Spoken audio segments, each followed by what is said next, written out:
Seltzer Kings. Podcasts. I found a kid who swings a golf club like a dream.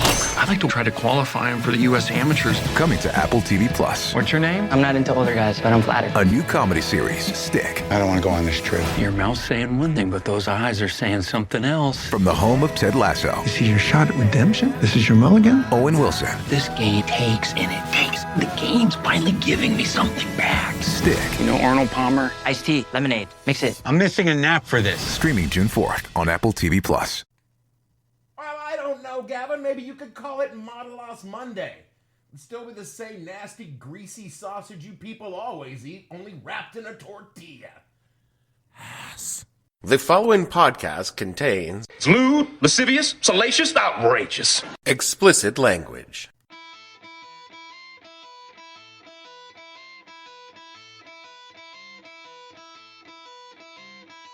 Hello and welcome to the podcast that asks a simple question. When you limit your taco enjoyment to just one day a week, what the hell were you thinking? I'm your host, Dave Bledsoe, and this is episode number 445. What we're talking when we talk Taco Tuesday edition of the show, where we talk about the odd origins of the phrase Taco Tuesday. Stay tuned.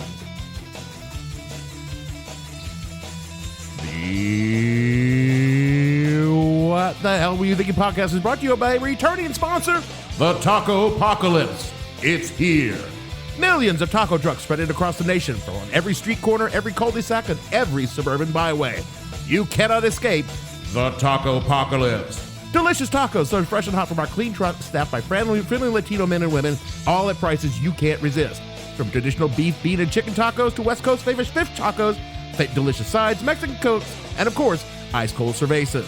The end of Anglo-America was never as tasty as the Taco Apocalypse. Celebrate the end of Anglo dominance with a Dos Gringos specials, 2 tacos, any styles, and a sweet, delicious Mexican Coke, all for $3.99. The Taco Apocalypse is here, America, and it will be muy bueno. Number must be raised to equal a given number. What is a logarithm? What is a logarithm? You're absolutely right.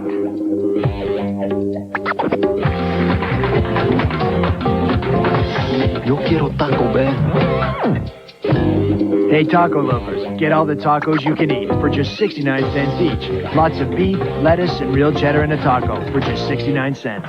Taco Bell. Want some? So many of my generational cohort. You mean old? Are on the social media these days, trolling for clicks by romanticizing our Generation X childhood. What the fuck is this boomer shit? Go on Instagram, you will find some Gen Xer describing what was clearly parental neglect as some sort of benign freedom, while they talk about committing acts of vandalism, arson, and petty theft, as if it were somehow noble. Simpler times. In comparison to what their kids are doing, which is scrolling TikTok on their phones.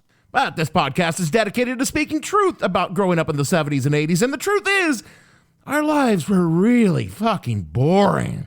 Particularly during the summer when school was out and TV was in reruns. Mostly we just sat around. I guess some kids were practicing crimes, but the vast majority of us did nothing.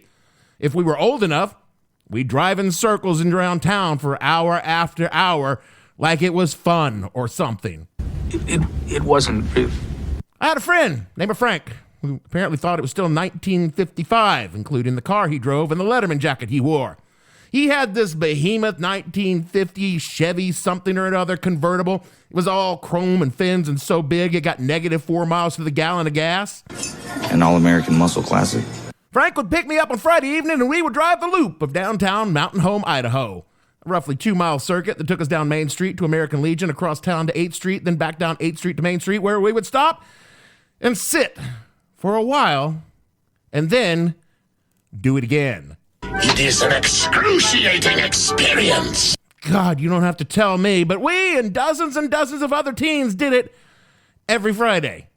Why did we drive in circles for hours around a small town? Because there was nowhere to go and nothing to do. So you got in your cars, drove nowhere, and did nothing. It was called cruising. They're gay. That's what gay guys do. No, if we were gay, we'd probably be having fun and maybe getting laid. But looking back in hindsight, Frank was being very performatively heterosexual with that car and that jacket, so I guess it's possible I really misread what was going on down there. We could have been so good together. Cruising, the small-town driving kind, is largely a relic of bygone generations. Probably gay cruising as well. I figure it's all going on in the apps now. The only reason I even mentioned it is because the stopping place in Mountain Home, Idaho was the only fast food joint in town circa 1986. Taco John's, a Tex-Mex franchise that started out west that too is fading. But it was Taco John's that gave us the blessings of Taco Tuesday, according to Taco John's. Which brings me to this week's topic, the origins of Taco Tuesday. Really? That's what you're going with? Look, they can't all be big musical numbers, folks. Sometimes you got to slow down into a goofy one just to take a breath. Now, you might think Taco Tuesday is just a grade school lunch menu item and an internet meme, but I'm going to show you this week that it was much more than that, because it was, in fact, marketing. Before we get to the marketing, let's talk about the history of the taco. Tacos, hot tacos here. What exactly is a taco? Well, as you well know, in times like this, I like to lazily turn to Wikipedia. Quote, the origins of the taco are not precisely known. The etymologies for the culinary usage of the word are generally theoretical. Taco, in the sense of the typical Mexican dish comprising of maize tortillas folded around food, is just one of the meanings connoted by the word, according to the Real Academia Española, publisher of the Diccionario de la Lengua Española. This meaning of the Mexican word taco is a Mexican innovation. But the word taco is used in other contexts to mean wedge, wad, plug, billiard cue, blowpipe, ramrod, short, stocky person, or short, thick piece of wood, unquote. As a speaker of American English, I feel obliged to point out that in English, all of those words could also be a metaphor for a penis, and to point out that taco is usually a metaphor for a vagina. There's no reason I should point this out. It's mostly just because I'm a disgusting pig. Even in the land of its birth, the origin of the actual food that's called the taco is murky. There's evidence that it predates Columbus. Cortez was said to be the first European to experience Taco Tuesday, and in return, Cortez and his merry band of marauders repaid that kindness by killing and enslaving the indigenous people who shared it with him. But hey, at least they gave them smallpox and Catholicism in exchange. Thanks, I guess. Others say that the taco was invented by silver miners in the 18th century because Europeans have to lay claim to everything when it comes to Mesoamerica. The earliest documented taco recipe was in 1836 in a cookbook titled Nuevo en Sicilia at de Cocina, Reposto y Frescos by Antonio Carrillo. And the first time a taco is mentioned in the Estados Unidos is reported in the Smithsonian Magazine, quote, the first mention that I have seen in the United States is in 1905 in a newspaper. That's a time when Mexican migrants were starting to come, working the mines and railroads and other such jobs in the United States. Mexican food was seen as street food, lower class food. It was associated with a group of women called the Chili Queens and with tamale push carts in Los Angeles, unquote. It should be noted that people had been eating tacos in the United States way before there was even a United States. After the annexation of the Southwest, after the Mexican-American War, the culture of most of Texas, New Mexico, and Arizona was entirely Mexican. Meaning folks were eating corn tortillas wrapped around various meats and vegetables for a long time because they were their sandwiches. Thus answering the question, is a taco a sandwich? C. And please don't try to speak Spanish again. The transition from family table to street cart to fast food came much later when a dude by the name of Glenn Bell. It's a common Mexican name. Well, okay, Glenn wasn't so much a Mexican as he was a white dude doing a white dude thing. What's your superpower? Cultural appropriation? He saw all these folks eating taco and he thought to himself, how can I commit a little capitalism? And now with more from the Smithsonian, quote, Glenn Bell borrowed everything about the taco from his Mexican neighbors. He did not invent the taco. What he did was bring a U.S. business model called franchising. And I found out here there were no shops or very few in East L.A., the biggest Mexican neighborhood in all of California. I was like, how can this possibly be? And I realized that Mexicans, when they were selling to other Mexicans, were not calling their restaurants taco shops. The word taco in a restaurant name was actually a way of selling Mexican food to non-Mexicans. What Glenn Bell was doing was allowing Americans of other racial and ethnic groups to sample Mexican food without actually going to Mexican neighborhoods, unquote. Gringos y hueputas. You've probably heard of the restaurant that Glenn Bell opened. What just make your food fresh? At Taco Bell, Taco Bell. Can you feel your taste buds tingle? Taco Bell. Just make you a burrito or a tasty enchilada. Tostadas and tacos made up fresh at Taco Bell. Put a smile on your face. Taco Bell. Everybody loves the taste. Taco Bell. 'Cause we're the fresh food place. Taco Bell. Blatant cultural appropriation is wrong, but you got to admit, that song is fucking catchy. Now you're probably thinking, oh, of course Taco Bell invented Taco Tuesday. Well, You're wrong. It's so wrong. Wrong, wrong, wrong, wrong. Wrong, wrong, wrong, wrong. You're wrong. You're wrong. You're wrong. because it is way too early in the episode for me to be getting to the point. I got a whole other tangent to go down before I can even begin to address the origins of Taco Tuesday. I hate you so much. Because the number 2 bête noire of the show after the 40th president is capitalism itself. And one of the rules of capitalism is that you see someone expropriated a culture they are not a part of for financial gain, you are bound by the iron law of capitalism to take or steal their idea for your financial gain. That's capitalism, baby. Which brings us to John Turner.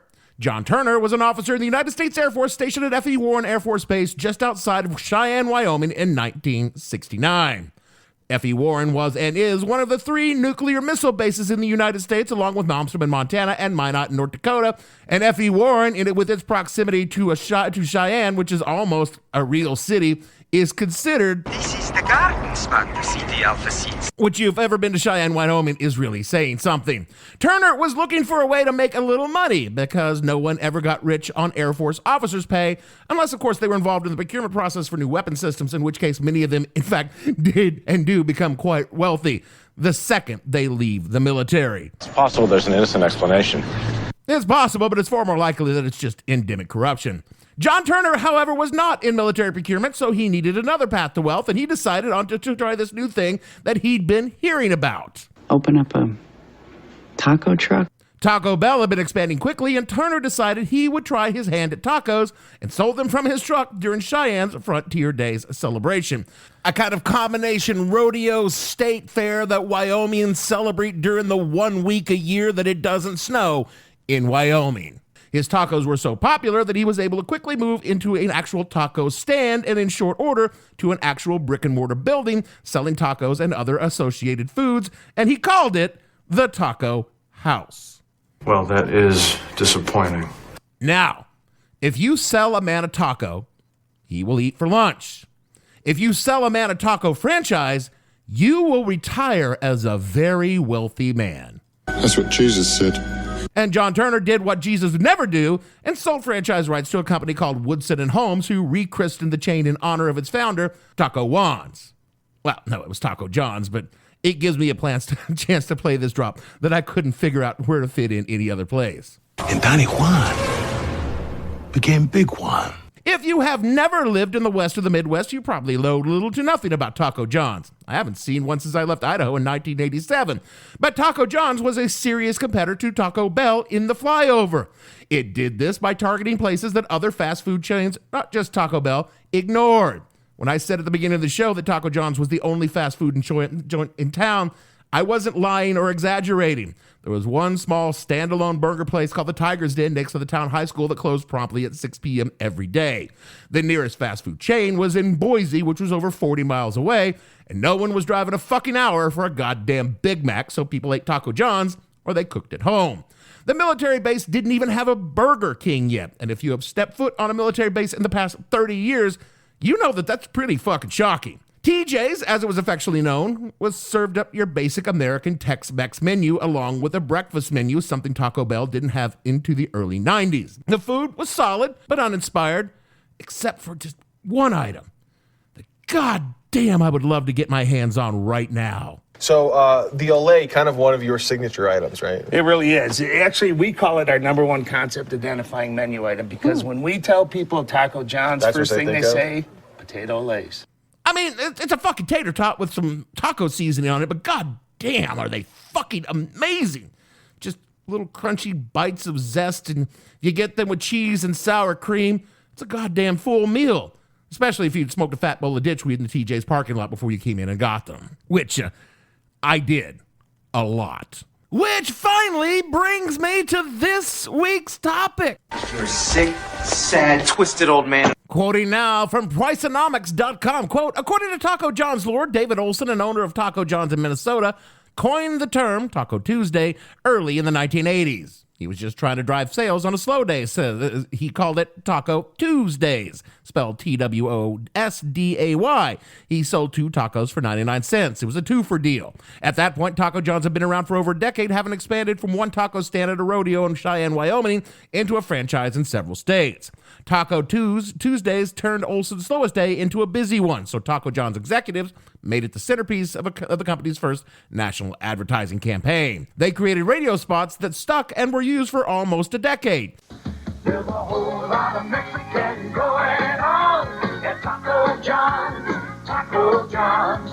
Congratulations, taco lovers. You made it to Taco Tuesday. Today only you can get 2 fresh-made Taco John's crispy tacos for just 99 cents. So get over to Taco John's for Taco Tuesday. You've waited long enough. There's a whole lot of Mexican going on at Taco John's. Every day in February is Taco Tuesday. 2 hard-shell tacos for 99 cents. In 1989, Taco John's applied to trademark Taco Tuesday with the United States government, and that trademark has become a sacred possession.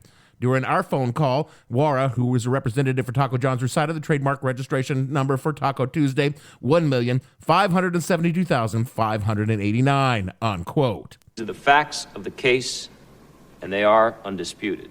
Well, not undisputed, but in general, United States laws allow that common words can be protectable when they're used for a specific purpose. So, say I opened a bar. Never gonna happen! And I created a promotion called Wild and Wicked Whiskey Wednesdays and applied for trademark protection for that phrase, despite the fact that it is uninspired, cliched.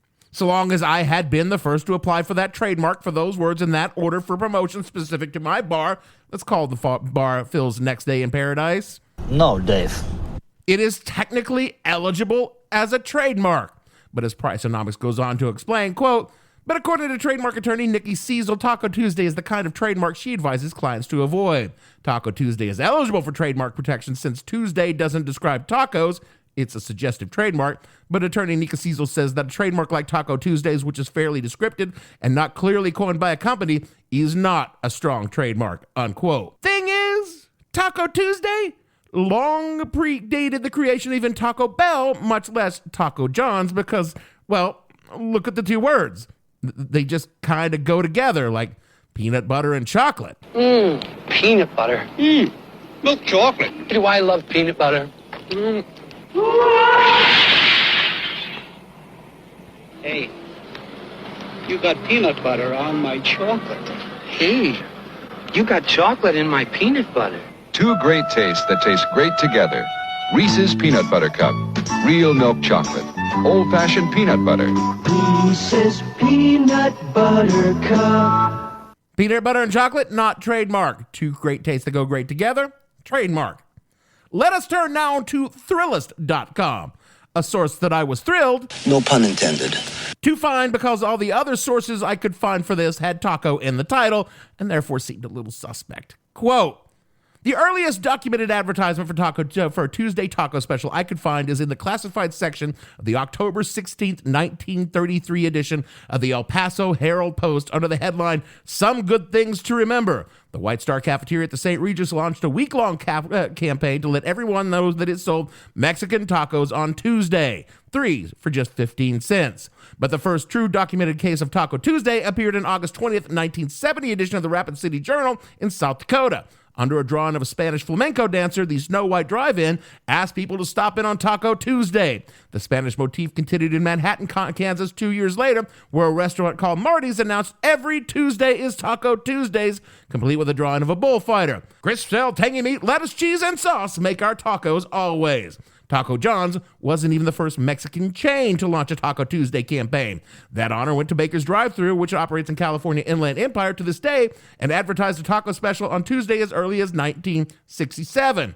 Their Taco Tuesday campaign seems to date to 1976. Wire Tuesday special read an ad in November 2nd, 1976 edition of the Progress Bulletin in Pomona.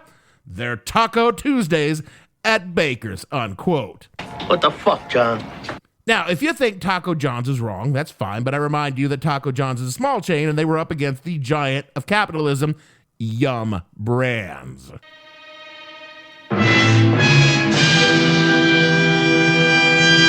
Yum, which has the exclamation point in their actual fucking name, like Jeb Bush did in his campaign slogan.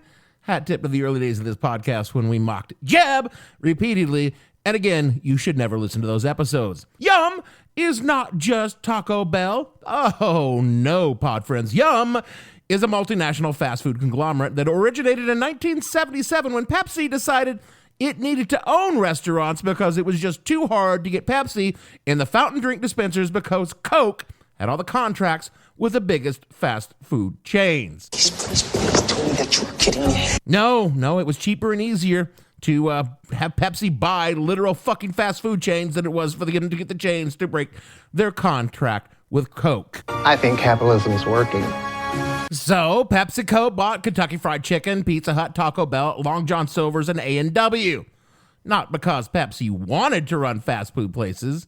It just wanted to sell Pepsi to fast food places. So they created Yum, and in 1997, Pepsi spun it off, and now Yum has almost 50,000 fast food places around the world, including the franchise rights to every Taco Bell. Now, Taco John's legally owned the trademarks to the phrase Taco Tuesday in 49 states.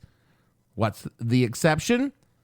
New Jersey. But why the fuck New Jersey? It seems that a bar in Somers Point, New Jersey called Gregory's had a counter trademark because they had been doing Taco Tuesdays since 1979. God, I love the law. Predating but not invalidating Taco John's trademark because Gregory's was a bar and Taco John's was a taco chain. I guess I don't fucking understand trademark law.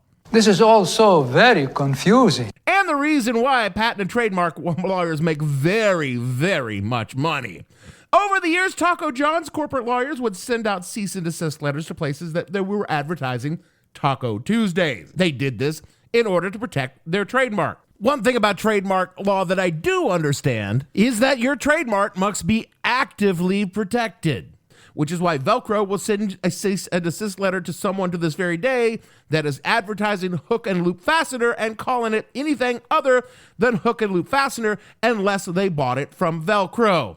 And which is what, of course, is the legal name, which is trademark. So Taco John's sent out cease and desist letters, but from what I could tell, had never actually filed a lawsuit until 2023, when Taco Bell, a wholly owned subsidiary of Yum Brands and a direct competitor of Taco John's, decided they wanted to use Taco Tuesday, not so much for Taco Tuesday, but because it would be a good way to punch down on Taco John's. Quoting now from Mental Floss, quote, "The company was very protective of the term, regularly sending cease and desist letters to small restaurants that used it.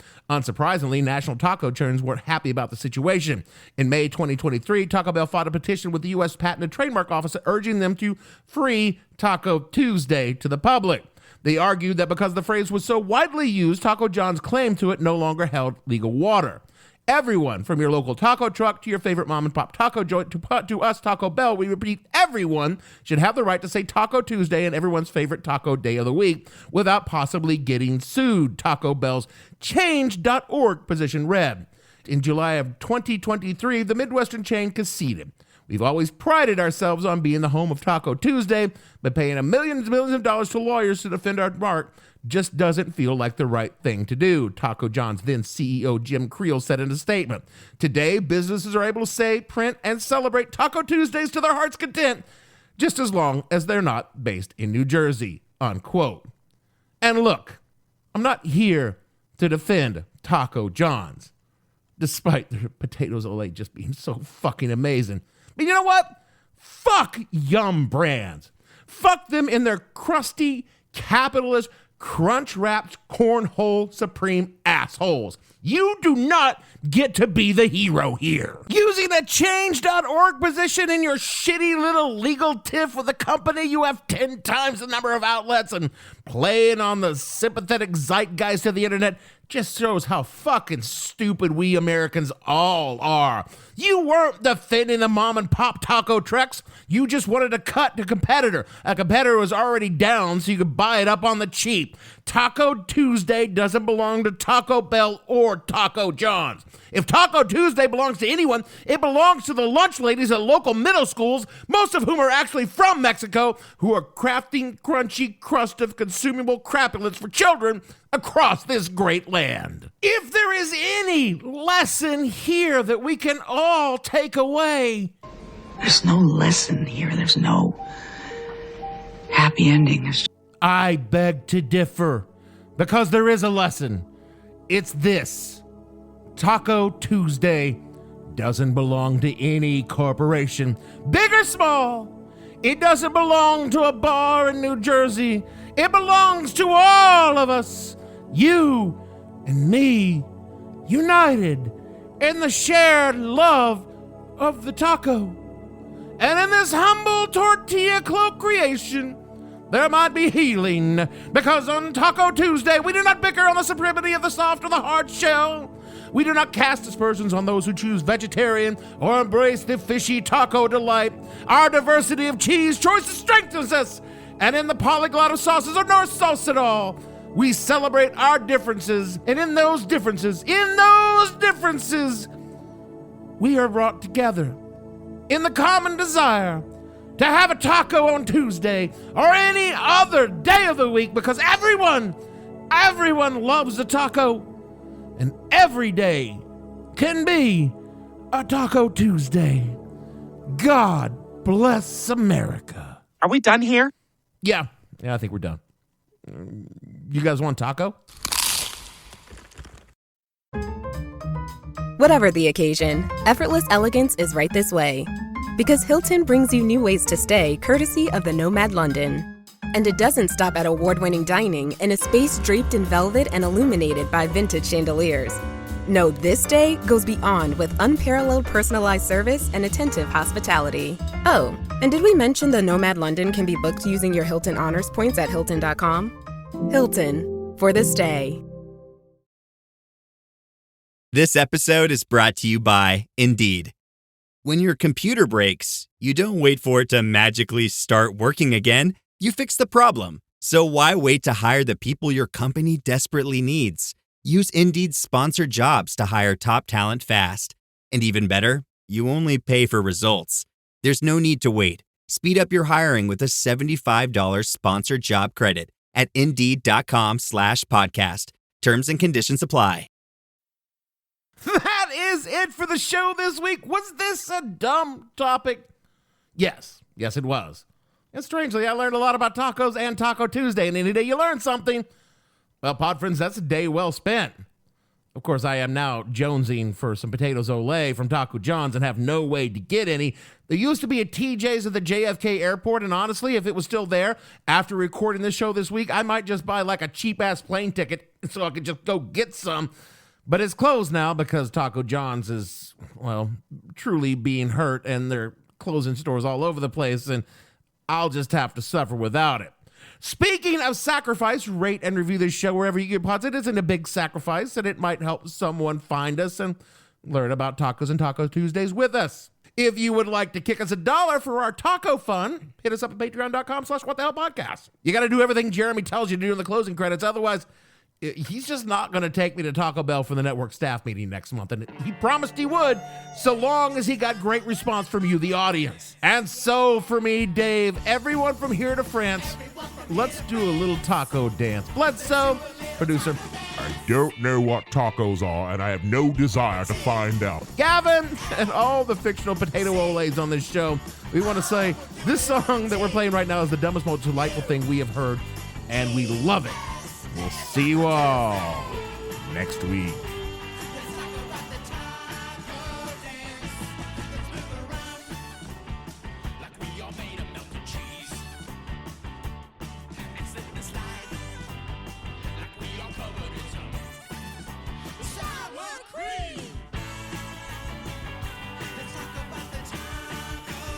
What the Hell Were You Thinking stars Dave Bledsoe and features Gavin St. James and several fictional minions. The show is produced by Kimberly Steele and a part of the Seltzer Kings podcast network. You can find more information on the show on their website, whatthehellpodcast.com, or on Twitter at @thehell_podcast, or on Facebook as What the Hell Podcast. Thanks for listening. I have no ending for this, so I take a small bow. No, I don't hate Balboa, but I pity the fool, and I will destroy any man who tries to take what I got. What's your prediction for the fight, then? Prediction? Yes, prediction. Pain. Seltzer Kings Podcasts.